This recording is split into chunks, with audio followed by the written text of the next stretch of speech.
Hello, good morning, everybody. Welcome to Sunrise Daily today. I'm Chamberlain Oso. Indeed, a wonderful morning to you. Welcome to the program. I'm Maupe Ogun Yusuf. Well, we're picking up on more reactions on the just concluded FCT area council elections. Well, some politicians did come together yesterday, giving their opinion about how that went. We'll let you take a look at this report, and then we will be back.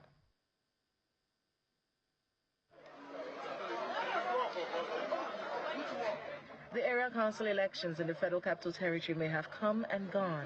However, the exercise is trailed by several reactions, especially from candidates and leaders of opposition parties that participated in the elections. At this news conference in Abuja, some candidates of the People's Democratic Party are dissatisfied with the outcome of the election and vow to challenge the results at the tribunal. Our records show that we won convincingly at the majority of the polling units. However, the figures were manipulated during the collation process to favor the APC candidates. I wish to state again that we are not accepting these results.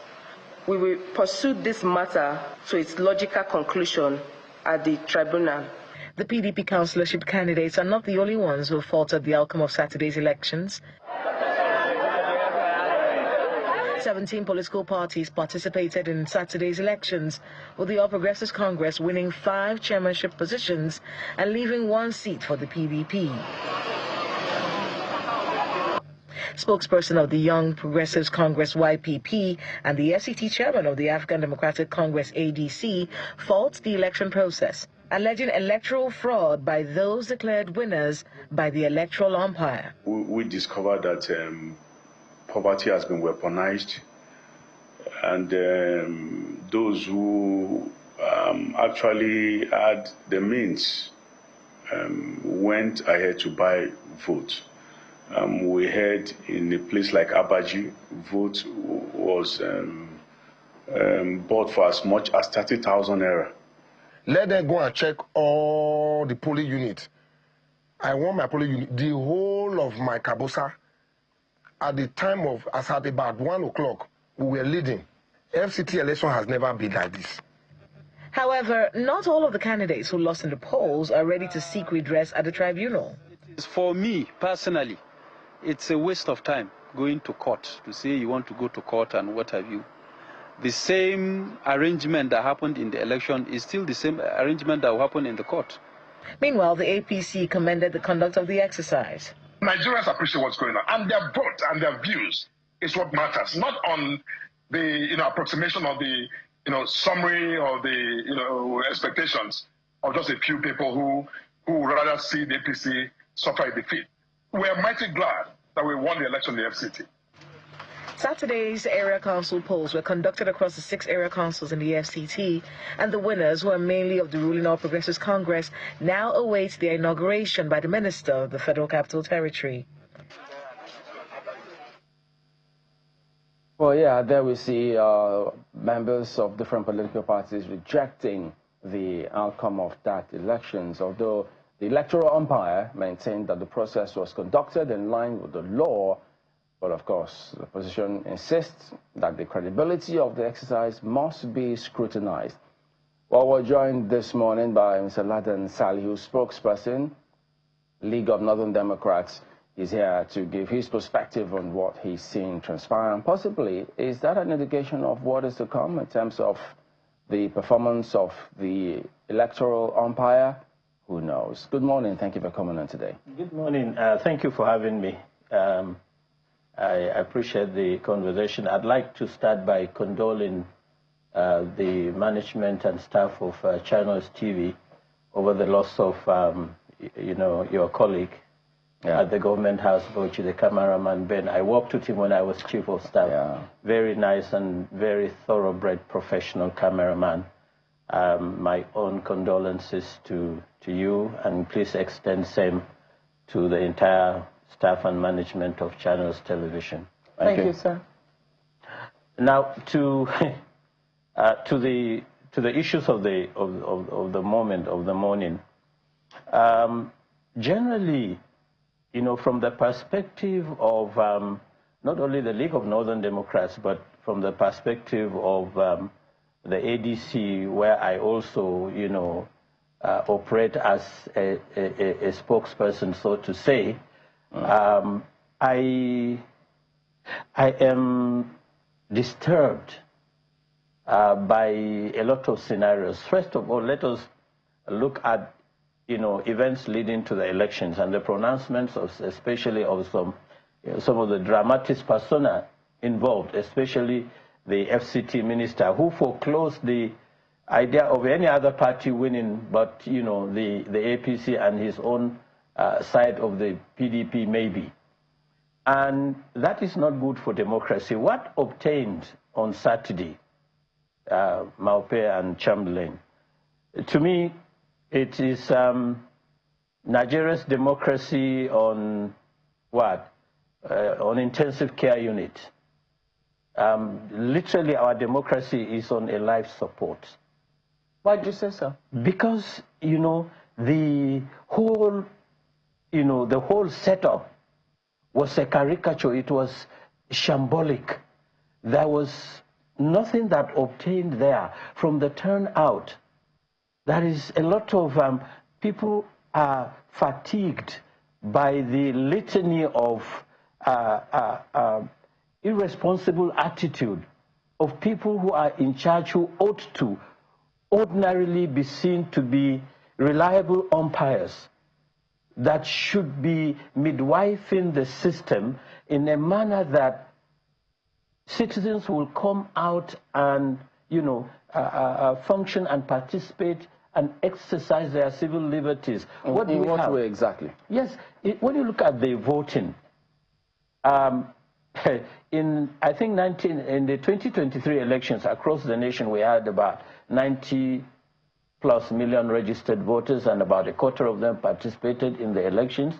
In the FCT elections of last Saturday, in Amak, there was about 7.8%. In other, councils, between 10 and 15%. And this shows to you that, the elections fell short of, the global basic standards of voting. Voters felt that the comments that came before the elections, the body language of the people that are supposed to take charge of the elections, and not only that, not only their pronouncements, but the way and manner in which the city was literally on a lockdown, 8 p.m. on Friday to 6 p.m. on Saturday. People were... But that held in Bridge.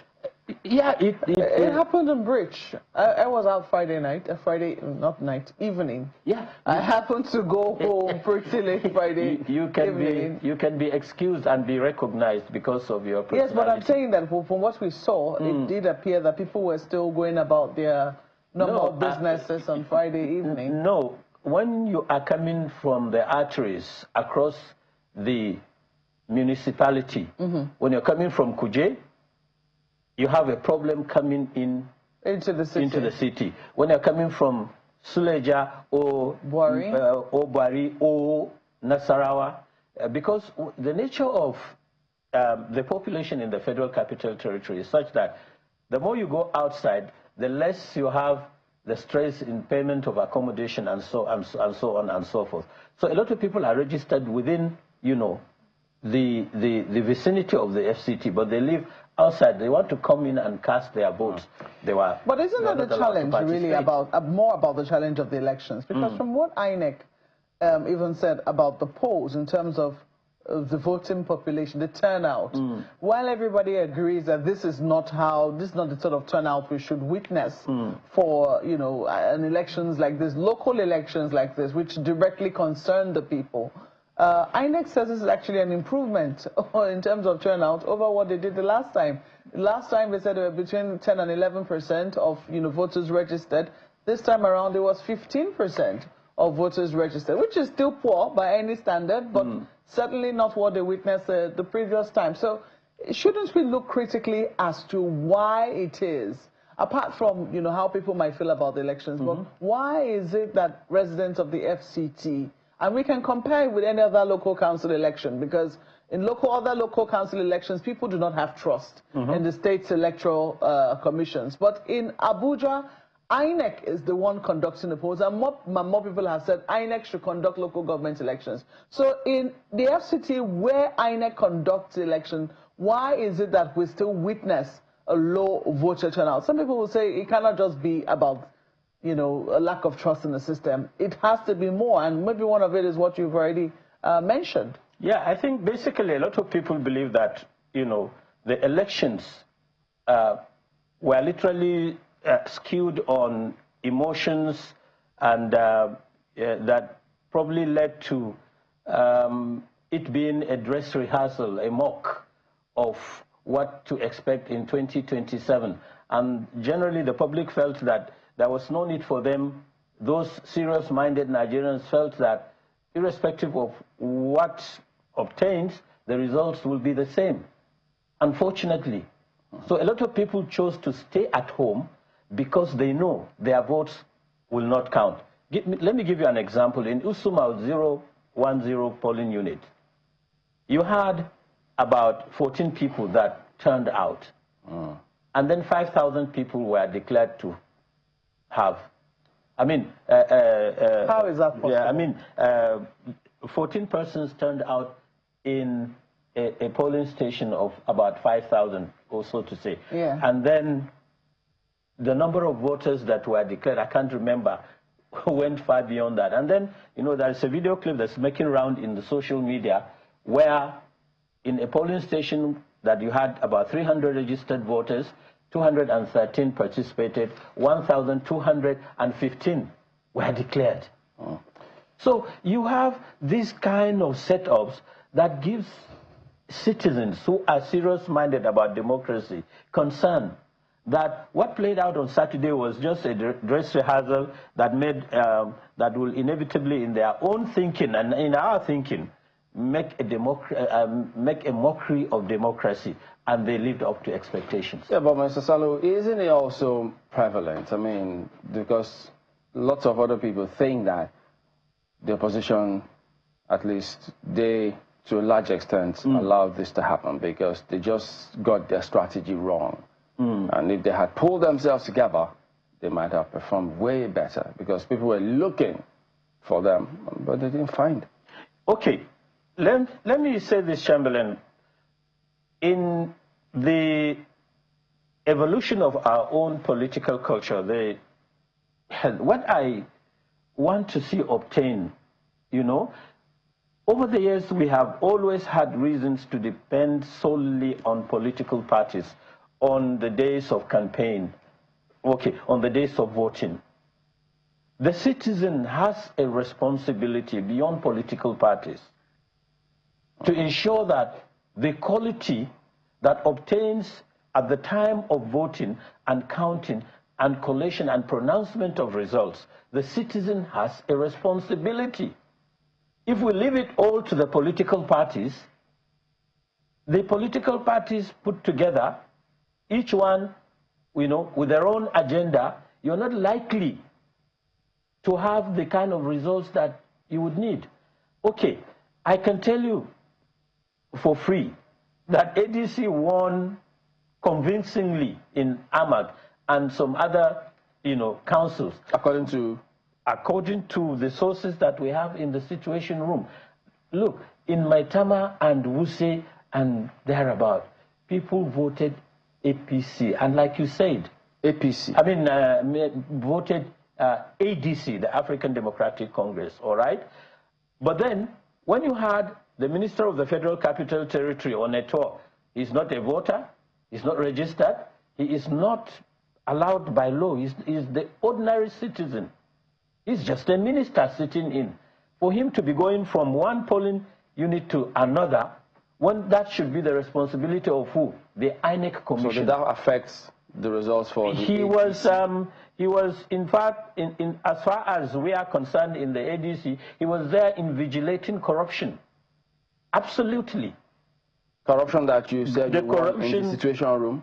No, the corruption that upturned the results. That was what he was doing. He had no business going around polling units. And why do we need Chamberlain? Why do we need, in the Nigeria of the 21st century, to have a curfew, to have a lockdown, to have a restricted movement during elections? We are civil and civilized enough and sophisticated educationally to handle such situations. Isn't it also the case that the opposition perhaps focused a lot on AMAC, where the urban area is, and neglected the rural areas where that population equally is there? And so the votes that upturned it came from the rural areas. You see, the opposition had a strategy. Let me tell you this.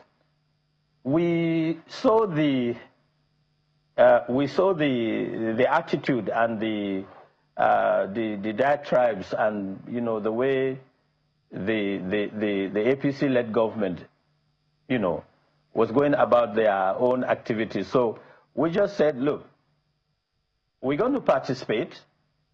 We will convince Nigerians that the opposition platform is still the one to deliver Nigeria out of this mess. And you will see Nigerians vote the opposition, but the rigging machine will always come forward with their own attitude. And so, to us, the election results that came out on, you know, the results sheets of INEC, they are the results of the, you know, APC-led structure. But the results that will convince Nigerians and have convinced us in the opposition are the victories that we believe we obtained. And let's look at it. You're looking at 6 area councils. That does not in any way represent Nigeria. Does not. And if anything, it represents the worrisome physical and practical and clear and present danger attitude of the administration led by the APC, that they are out to ensure that they test run their rigging machinery, and for them they can celebrate that, but they should wait for 2027. That will be an answer. Okay, so that will be an interesting one, and that answer many will be waiting for. We have to thank you for coming. Mr. Ladan Saliu, spokesperson, League of Northern Democrats, and also spokesperson of sorts for the ADC, right? The ADC chieftain. Okay, well, we will leave it at that. Well, we'll be back in a moment. Don't go away.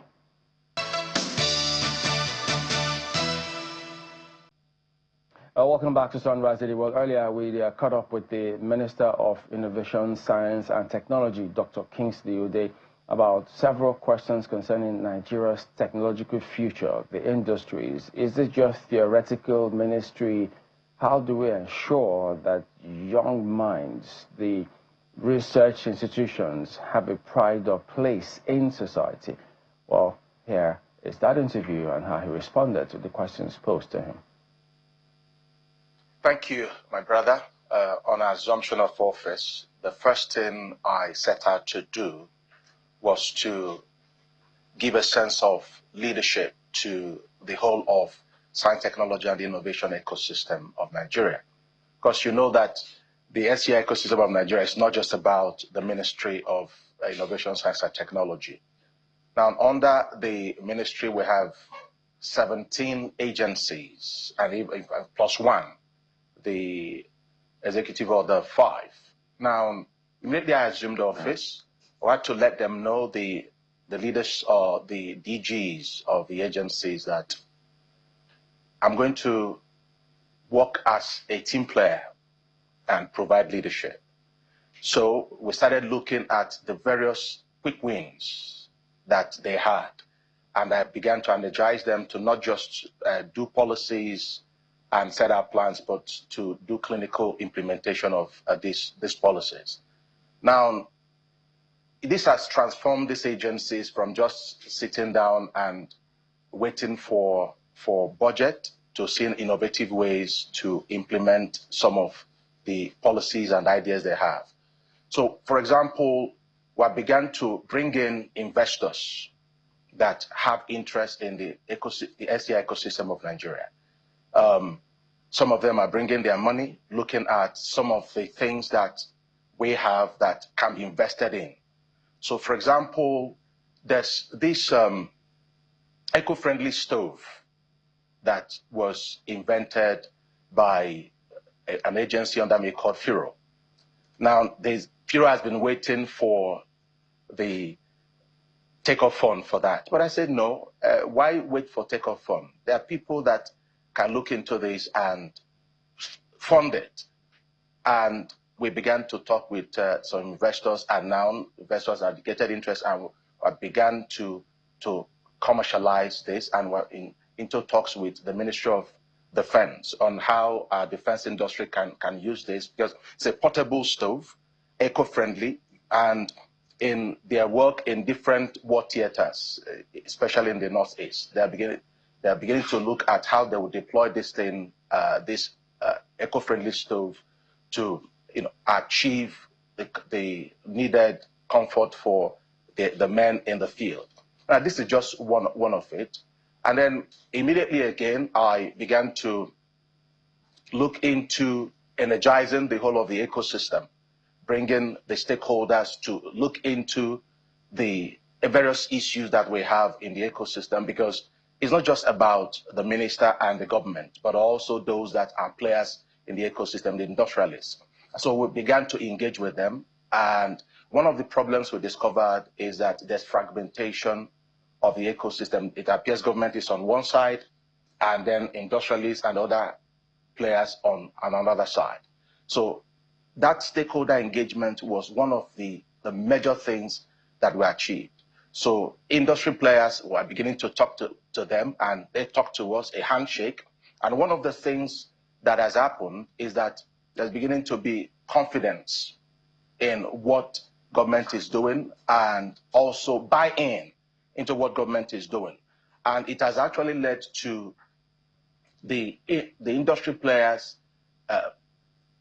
coming to us, and we're coming to them, and some of the research outcomes of our various research institutions that have just been in the shelves are beginning to say we have interest in getting some of these things commercialized. And you shouldn't wait as a government to get budget and fund these things. We can fund them. If they speak to profitability for our businesses, then we can fund them. Yes. I'm going to come to the research bit, but in terms of your meetings with those industries, what exactly is the target? What should they expect from the ministry? Now, the target is for the industry leaders to play their role in the STI ecosystem of Nigeria. For example, in Turkey, 65% of the innovation funds, science and innovation funds, come from the private sector. They do not provide these funds out of patriotism. They provide the funds because there's a seamless research to industry pipeline, research to industry linkage. So the research outcomes fuel their industry, fuel profitability. So they pay for this research, knowing that the outcome, they are waiting for the outcomes to boost their production, boost their profitability. So it's not just by virtue of law that they provide funds. No, they provide because of their profitability.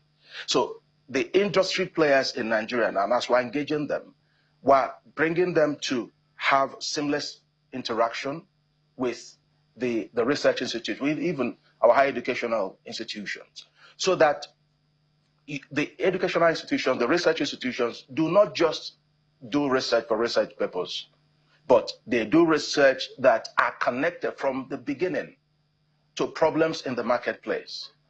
And if these problems are production problems, manufacturing problems, industry problems, those that the research would provide solutions to do, that is, the industry players would certainly pay for this gladly. I had a conversation with a former president of the Academy of Science in the country, and he was really pained. He said most of the research funding in this country is by foreigners. Sure. That locally we're lagging behind. in terms of funding local research. What are you doing to change that? At the moment, we're working on a law, on a bill, which is at the National Assembly, and even in the National SCI policy, the National Science, Technology and Innovation Policy 2022, you see there's the Innovation and Research Fund, which the government has, the Federal Executive Council has approved. But we want to now make it have a legal backing, and there's a bill before the National Assembly for that. What that will do is to make funding readily available for research and innovation. And there will be sufficient fund for such things, but also the fund would also enable private sector players to provide funds, and there would certainly be incentive for that. Tax breaks? Exactly, like tax breaks and all that. Is that still like the inception, or how far have you gone with that? We've gone far. The most important thing is that, for example, like I said, it's in the SCI policy of Nigeria, and of course it's a bill before the National Assembly. The president is committed to seeing to the passage of that law and implementation thereof. So we have gone very far, because we understand that for any country to advance, it requires science, technology, and innovation. The length and breadth of the SCI ecosystem of Nigeria must be funded by government, funded by private sector players. Apart from the funding we get from outside of Nigeria, nobody would like Nigeria, be interested in Nigeria more than Nigerians. So the funding for research and innovation is a very serious issue under the leadership of President Ahmed Bola Tinubu. Not many have seen that bill. Yes. So what should a company expect? How are they going to participate? And if they were to fund it, is it going to be consistent? What kind of breaks should they expect such that they will really be committed to ensure that that funding is continuous? Now, like I said, it's still a work in progress. They're still in it's not proper to preempt what is in the bill, because it's when the National Assembly passes the bill, then the executive would take a look at it again to ensure that it aligns with our vision for National Science and Innovation Fund. So, but what the private sector players should expect is that it's going to be funds where the government will pay in, and there will also be other sources, including private sector, like counterpart funding from private sector. There'll be counterpart funding. It's all manner of funding. But what is important is that it is done in such a way that the private sector players would be happy to send in funds there. There's a way that it will be done, and through some aspect of taxing, right? So that funds are tied to specific research projects that will benefit the industry. So that when they see where their money are going into, they are glad, because it's fueling production and efficiency. In terms of local research, and then that handshake which you mentioned in passing with relevant local technology, as opposed to just relying on maybe foreign components, are we confident? Do you have a target in mind in terms of, this is what I want to achieve, this is what society or industry needs here, and then we can get locally made solutions, perhaps based off research, to meet those targets? Now, the target that I have is to deploy the ingenuity of Nigerians. Of course, you know that Nigerians are not lacking in intelligence or ingenuity. We have, of course, you know that in the unicorns in Africa, out of 9, about 5 of such new unicorns are Nigerian companies. So we are not lacking ideas. We're not lacking in ingenuity and intelligence. It's to just mobilize the capacity we have, coordinate to ensure that we can maximize or optimize what we already have in ideas, in ingenuity. So, and also to build confidence in what we can do.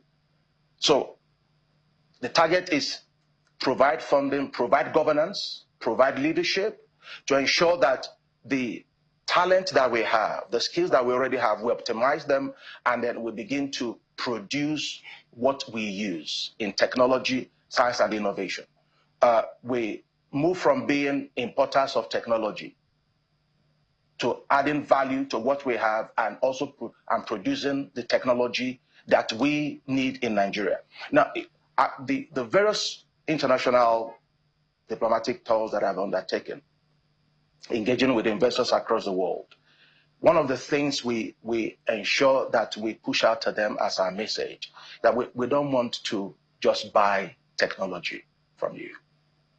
We don't want, when you say you are investing, it is to bring your technology to us and, do capital flight from what we pay for the technology.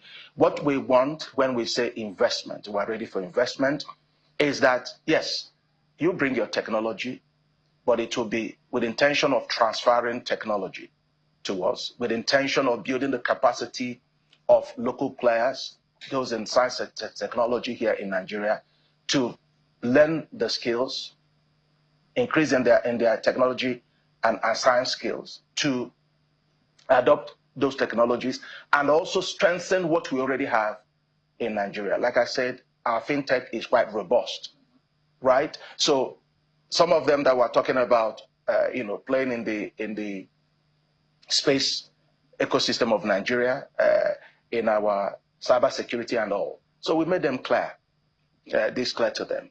If you are coming, it is to help build our capacity. We're not just buying off from you. We'll have to work as partners to strengthen the capacity of Nigeria in this various value chain, space technology, cyber security, and all. So that's the understanding, and that's what we're working on. But sometimes, from what is out there, a lot of times when they tell you they want to transfer technology, it's either if they don't pay lip service to it, they'll just give you something that they don't bother with, because if a country invests so much in their technology, they won't just give it to you free, because what countries do, they steal technology. That's correct. So are we saying transfer technology with the aim of making a huge impact, or we just want to have that foundation such that we can ourselves develop something that we can compete globally? Now, when we say transfer of technology, it's beyond just speaking English. Okay. It's beyond a concept. Before they come, we have to put the strategies clear. So if you say you are transferring technology, how do you plan to achieve that? And we interrogate it and we discuss it. Part of that is that we ensure that those that are working with them, with a percentage of those at the technical level would have to be Nigerians. And if there's any argument that Nigerians may not have the skills set for that level, then they would have to be planned to build them up to that level at a particular given time. So it's not just about talking about it in concept, but having strategy to ensure that there's indeed a Do we have strategy to steal technology? Oh, now, of course, there's also stealing of technology. But it's not called, we wouldn't, of course, say it's the stealing of technology in that very plain language. But such wouldn't be a matter to discuss over TV or over radio, the public. But you know that when the citizens are part of a technology project, innovation project, right, and their capacities are being built to handle that technology, that knowledge transfer, in quote, right, is either the knowledge transfer is done with agreement of the foreign partners, or even if it's not done with agreement, but that they're learning in the process. That's sort of tweaking ideas, if you want, if you can call that stealing of technology, right? So, but what is important is that we have it as a policy now, as a strategy, that we do not just buy technology, but we strengthen the capacity of our people to have the skills to take hold of this technology and the skills and the know-how over the time of the project. You also said that, which is true, we have a lot of smart young folks in this country who are holding their own globally, and there's several of them who will be listening to you now. So the thing is, what blueprints, what do we want to achieve? Because when you mention different countries, some of them are very known for either science, maths, computer. What is the blueprint? What should Nigeria be known for? Why should young people listening to you now be optimistic and say, okay, wait a minute, I think the ministry has got something that I can be interested in? For us, it's at least to start producing what we use. That's broad. It's broad, but for example, you see our fintech, you see OPay, you see MoneyPoint. You know, these are responses to needs, and have grown to be billion-dollar companies. So if we look inwards, see, Nigeria is a huge market. Africa is a huge market. If you can look at finding solutions to the various needs we have as a nation, as a region and a continent, and deploy our technological priorities, science priorities to meeting these needs, right? You will see a surge in innovation and in tech relating to those. Like I said, OPay is a response to needs. MoneyPoint is response to needs. So what we're doing is to ensure that all this effort we do, research effort, we wouldn't just be doing research just for research papers, but doing research to meet the needs of Nigeria, to move from being an import-dependent country to even exporting country, meet the needs, the local needs, and then export to neighboring countries of Africa. So is your ministry coordinating with states to ensure that we have proper structure? For instance, how are you able to identify talents which you can then groom or leverage on? Thank you very much. In fact, you've just brought me to something that is very important that we're doing at the moment. Now, we're working with the various states, ministries of innovation, science, and technology to identify talent, identify competition or research outcomes that can be commercialized. At the moment, we are writing to the various state governors to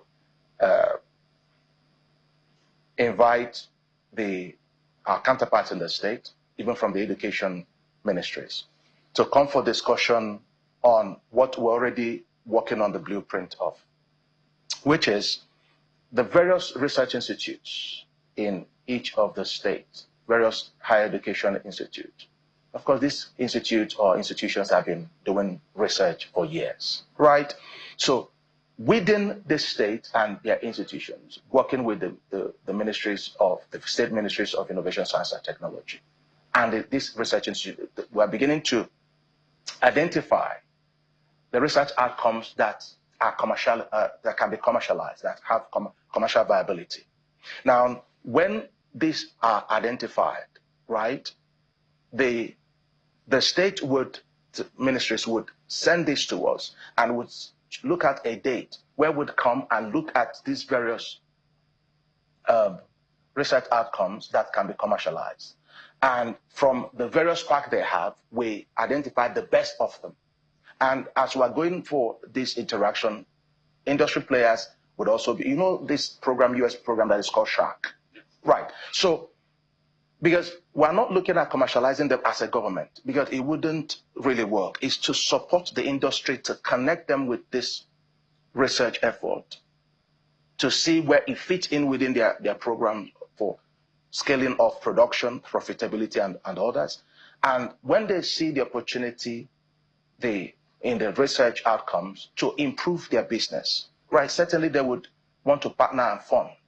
And where the government is required to give us a sort of support to de-risk their investment would also come into that. So we're working with not just even state government work, also working with the various research institutions and the higher end. When should they expect something concrete? That's what I'm saying. We're already on it. It started already? It started already, but the media aspect of it, where the people will begin to see what we're doing. Yeah, yes, because we don't want to be strong on media and low on deliverability. So the planning stage is where we're on and talking now. So soon when we begin to go to these various, because we'll do it in 6 geopolitical zones. So the states across the geopolitical zone would meet in a particular state, come, and then there'll be presentation. The industry players will be there, venture capitalists will be there. And there will also be, in fact, the last, which you may call a grand finale, that will be, we plan to be maybe in Lagos or Abuja, where they will sieved the best of the park. And then it's actually not that this is the only way, but it's a way of just energizing the system, making the players conscious that, come on, we have what we're looking for as solutions in this research institute, in this educational institute, and even some companies that have R&D department. So we're already working on it. Very soon we'll be inviting you to the official flag of that project, which we call energized commercialization now. We look forward to that. Thank you. I know you were in Turkey some time ago. In what specific ways are we partnering with them to ensure that at least we have something tangible, at least, which is, as you always talk about, marketability of these projects? Now, the president's visit to Turkey, I can tell you, was a huge success on all fronts. And of course, you know, there were various agreements that were signed: trade and investment, defense, social exchanges. But for the one that relates to innovation, science, and technology, first is that we've connected with one of the most important tech drivers. They're called technoparks. Their technoparks actually fuel their industries. That is why, in fact, in Turkey, the industry and technology are seen as one. And in fact, the minister is a minister of industry and technology. So we are, the moment, in touch with them. So it's not just about signing agreement, but we're in constant interaction with them to see how we can take their technopark concepts, modify into our local peculiarities, and get this to work.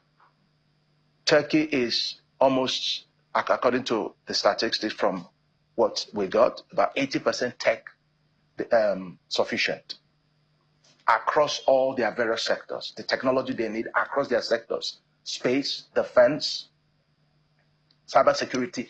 They are almost 85% independent when it comes to technology. And they say this is fueled by their technoparks, where research are conducted, and research are conducted according to national priorities.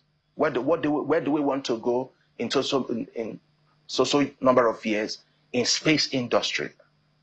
Where do we want to go in so number of years in the defense industry?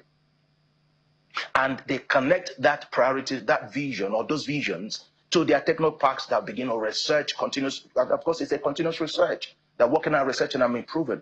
So what is happening in Turkey is what we can replicate, and we're already replicating. And like I said, it's not just about talking, but we're in active partnership with them. And it's beyond minister, because of course I wouldn't be in this office forever.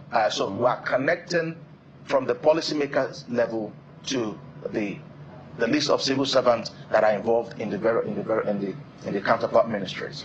So what are the challenges that companies and industries have faced here? Is policy inconsistency over time. And then in those other countries, you see them pulling together. There's a deliberate government decision to ensure that we all achieve our targets.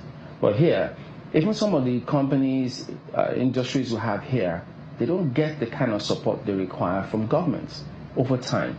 So what is the assurance that moving forward, that when these industries or these tech companies or parks are here, government will have that deliberate policy, both at the federal and state level, to say, listen, priority, Nigeria first? Well, first is that the President, Bola Ahmed Tinubu, is a businessman. He understands the importance of policy consistency. The national STI policy of Nigeria is that of 2022, which was made before the current administration. And we have not jettisoned that. We have actually taken it from policy and we're going into implementation. Notwithstanding that the policy was done in the previous administration, because we understand the importance of policy consistency. So that is how policies ought to be implemented. You don't say, well, it's a new administration, you have to start all over. No. So it's the STI policy of 2022 that we're implementing. So partners, investors are sure that we don't reinvent the wheel. We don't do policy somersault. And many of them would also, in fact, request that before they play deep, you would have to give them assurances. They have to see concrete steps in law and policy framework that are available and see that it's been consistent. And that's why we're also very keen on ensuring that we do not do anything that appears as if we're doing policy somersault. So we're sustaining what has been, because government is a continuum. We're sustaining what has been. If there are areas of improvement, we improve. And in fact, I see that different countries of the world are now indicating interest and coming in to have interaction with us. Today, Nigeria and the EU will be going into negotiation on science, technology, and innovation agreement, the first ever.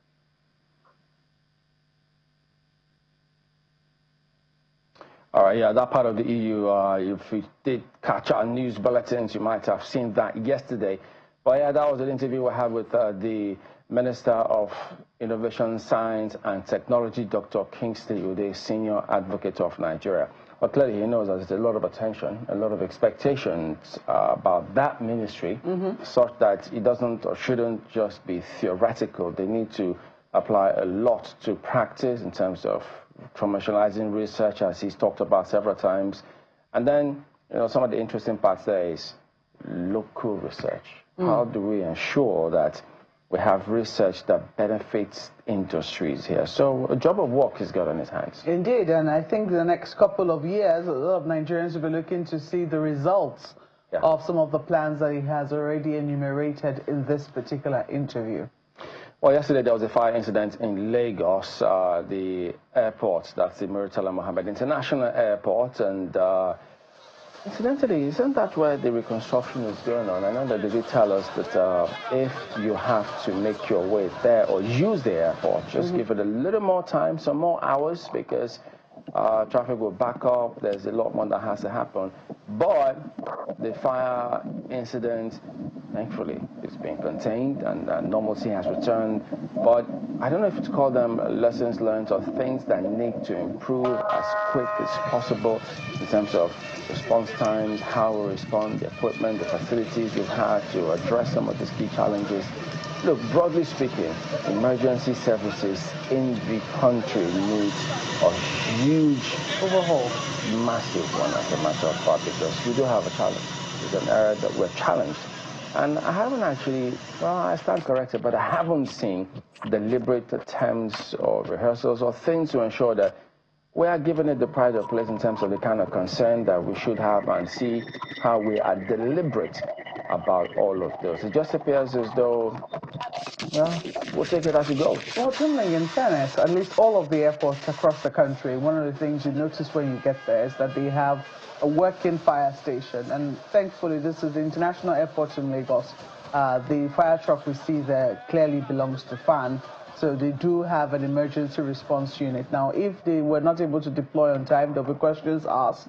You can see there the label clearly written on them that they do belong to FAN. But what I think is, while a lot of journalists were looking to get, details and a briefing from the is it the MD of FAN now, and she did give one, saying that there were no casualties and, no one lost their lives. She also did say that a final clear-up and clean-up operation was still going on in the building, and a final search and rescue, assuming anyone who was still, caught up in that fire, was still going on. So I would have thought that she would have said in the interim, so far so good. Rather than being conclusive. Right? Yes, so that, exactly, because we've had that problem before when the Lagos State government did say that there was no casualty in the Great Nigeria Insurance fire incident, and then turns out a few days later or a day later that, more than how many people lost their lives. So